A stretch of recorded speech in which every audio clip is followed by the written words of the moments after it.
এবং সকল ইসলামিক শিল্পী গোষ্ঠী, ইসলামিক জোটের সম্মানিত সভাপতি মাওলানা সালাউদ্দিন জাহাঙ্গীর সাহেব আমাদের মাঝে উপস্থিত হয়েছে। আমরা ঝিনাইদহবাসী হযরতকে আমরা শুভেচ্ছা অভিনন্দন যে আমাদের ঝিনাইদহে যে মাদ্রাসাগুলোতে যে সময় দিচ্ছেন, ইনশাআল্লাহ দিনের কাজের সময় দিচ্ছেন, সেজন্য আমরা ঝিনাইদহের পক্ষ থেকে হযরতকে অভিনন্দন জানাচ্ছি। উনি অল্প কিছুদিনের জন্য বাংলাদেশে আসছে ওনার বাংলা থেকে। যাই হোক আমরা অল্প কিছুক্ষণের মধ্যে হযরতের মুখ থেকে আমরা মূল্যবান কিছু নসিহত শুনবো এবং মাদ্রাসার প্রিন্সিপাল সাহেব আমাদের হাফেজ আব্দুল্লাহ মাসুদ ভাই আমাদেরকে অনুরোধ করেছিলেন যে হযরত মাদ্রাসায় একটু দোয়া দিয়ে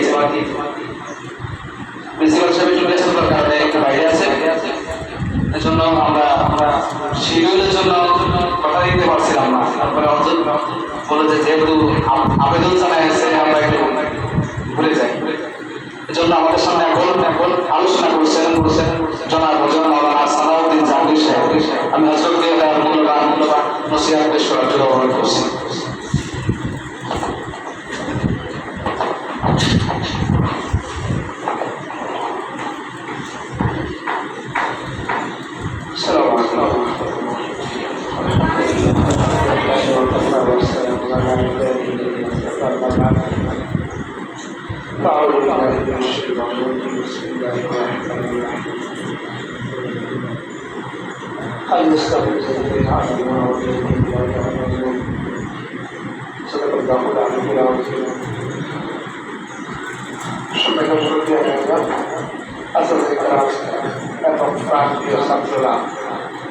যারা এই সময় খেলার সময়, এই সময় বাবার আদর পাওয়ার সময়, এই সময়টা মানুষের আড্ডার সময়, ভালোবাসার সময়, সবগুলো সময়কে ত্যাগ করে সব কিছু সুবিধা থেকে বঞ্চিত হয়ে মাদ্রাসায় পড়ে আসলে চাল করার পরিস্থিতিতে নিজেকে গড়ার জন্য, নিজের ভবিষ্যৎকে উজ্জ্বল করার জন্য, নিজের মাকে উজ্জ্বল করার জন্য, তার উপরে উদ্দেশ্য এটাই উদ্দেশ্য। আমার বাংলা বন্ধু আমার ঠান্ডায় গলা বসে গেছে, তার কি হচ্ছে না বাংলা বুঝতে তোমরা কি বাংলা বুঝতেছ? তোমরা শেয়ার করে ভালো খাওয়া, ভালো নাস্তা, ভালো ঘুম, বাসায় টিভি দেখার মতো বিনোদনের সুযোগ বঞ্চিত করে চার দেওয়ালের বেষ্টনীতে আছো। কেন? নিজের জীবনকে গড়ার জন্য। নিজের জীবন গড়লে নিজের ভবিষ্যৎ উজ্জ্বল হবে, আপনার স্বপ্ন পূরণ হবে নাকি? তোমাদের এই সময়টা অত্যন্ত গুরুত্বপূর্ণ। এই সময়টা সবার জন্য গুরুত্বপূর্ণ।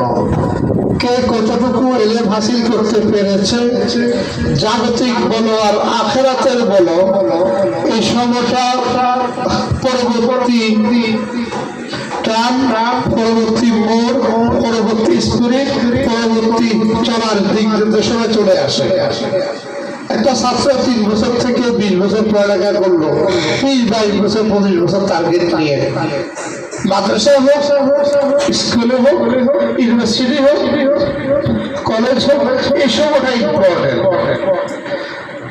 এরকম হয় নাই 50-এর পরে কেউ আবার নতুন করে পড়ালেখা করে পিএইচডি করছে, খুব কম করে পার্সেন্টেজ বেরিয়ে খুব ছোট একেবারে এটা পার্সেন্টেজ।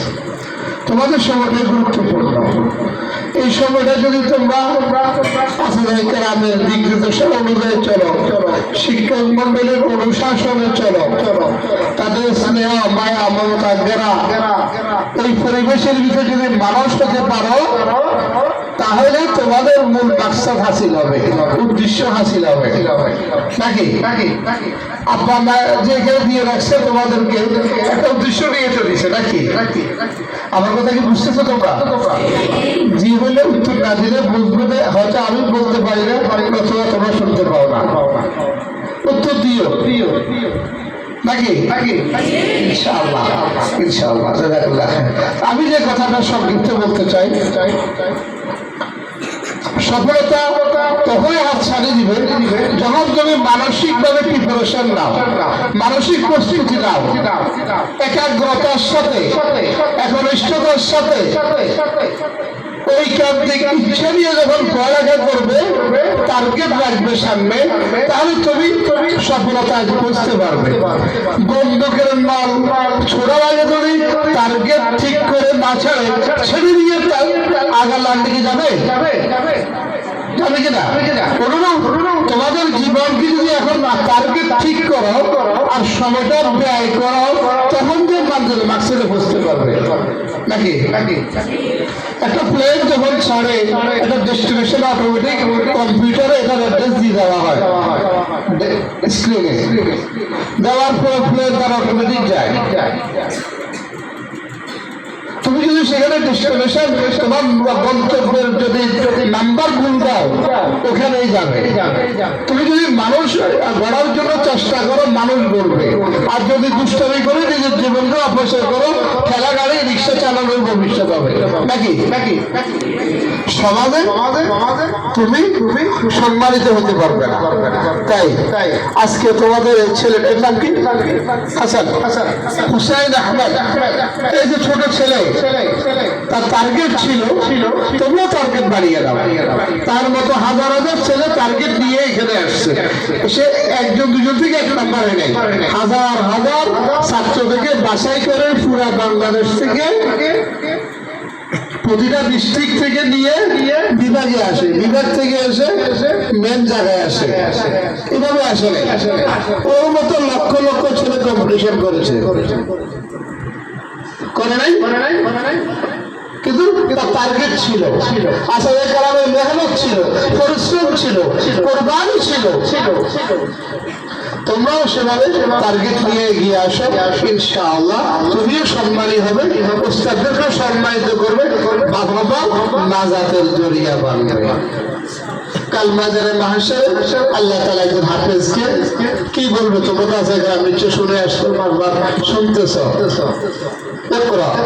পড়তে থাকো এক একটা আয়াত, ৬৬৬৬ আয়াত পড়াও, আর তোমার দারাজাত বলে দিয়ে হবে। বলো সুবহানাল্লাহ। সাথে সাথে তোমার আব্বা আম্মাকে কি দিবে? সুবহানাল্লাহ। সবকিছু তোমরা জানো।